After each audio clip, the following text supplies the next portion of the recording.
I'm going to be brazing from behind the unit for video purposes, which will be a little bit tricky, but we'll see how it works out.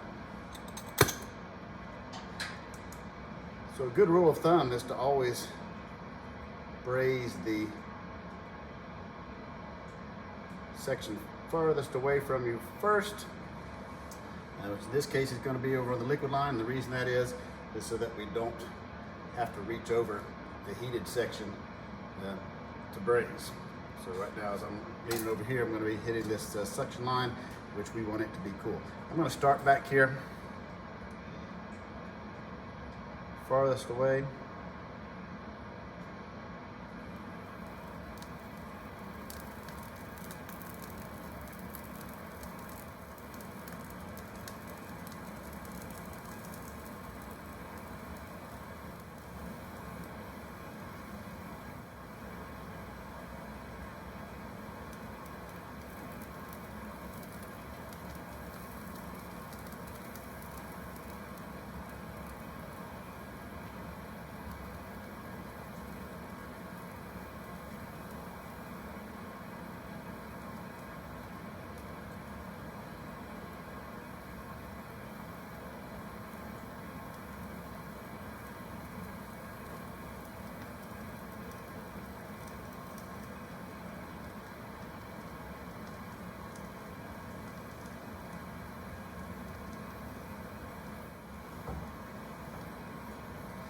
So as I'm brazing, I'm being very careful to angle my flame away from the unit, away from the pad that might melt. So we don't want to hit the wall. So we got to be very conscious about where our flame is directed, and also the end of our brazing rod. So that's still real hot. If we would set that down on the pad, we would make a big old melt hole in it. So we don't want to do that.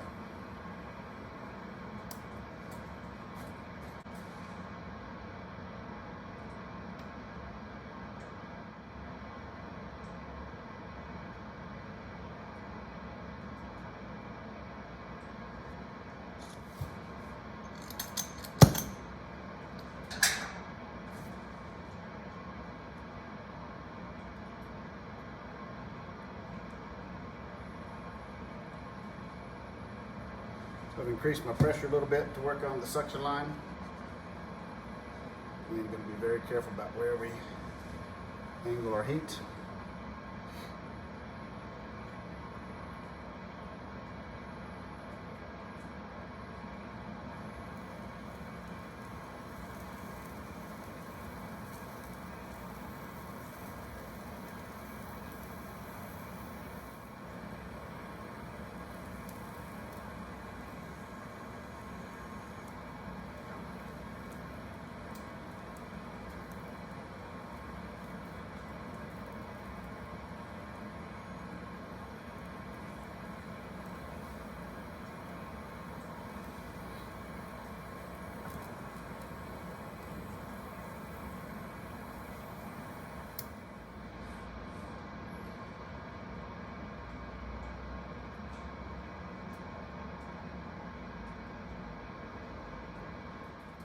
Now that I've allowed sufficient time for cooling, I can take the putty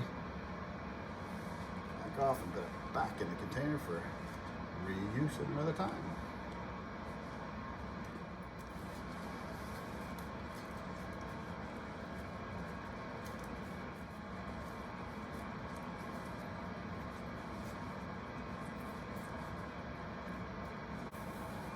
Then when brazing is completed inside and out, turn our nitrogen regulator to test, which will build up pressure on the system.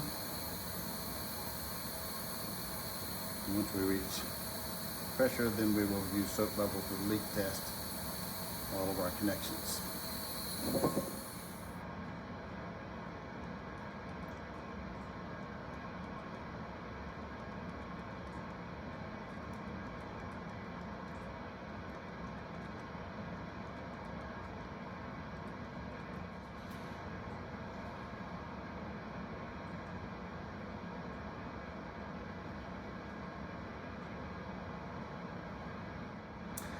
Leak testing should not be a immediate fast process. A lot of times small bubbles won't show up immediately, so you want to let it stay on there for a while. And so obviously you want to listen for leaks so you don't have an immediate major leak.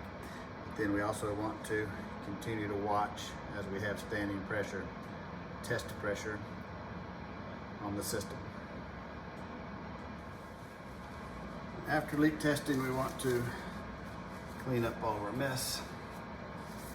Don't want any of that oily soap bubble residue left anywhere.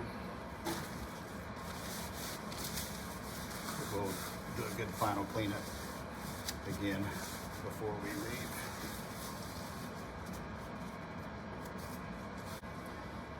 So we had to leave this section of copper on our suction line uninsulated so that we could bend and that we could braze without melting the insulation, but we want to make sure that we have a nice fully insulated line set by the time that we are finished.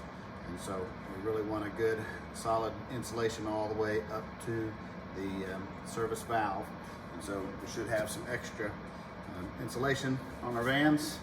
And we'll want to just fit that up and see about where we need to cut that. Find the knife.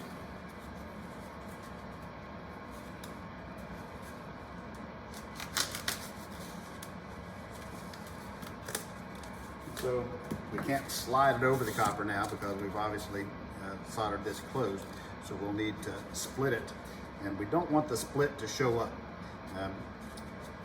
Think about the lettering and even where you want the split to be to what you want to see. I like to see just nice white insulation. So I'm going to cut along the bottom. Just do a slice. Be careful not to slip and cut myself. We'll just do a slice all the way through.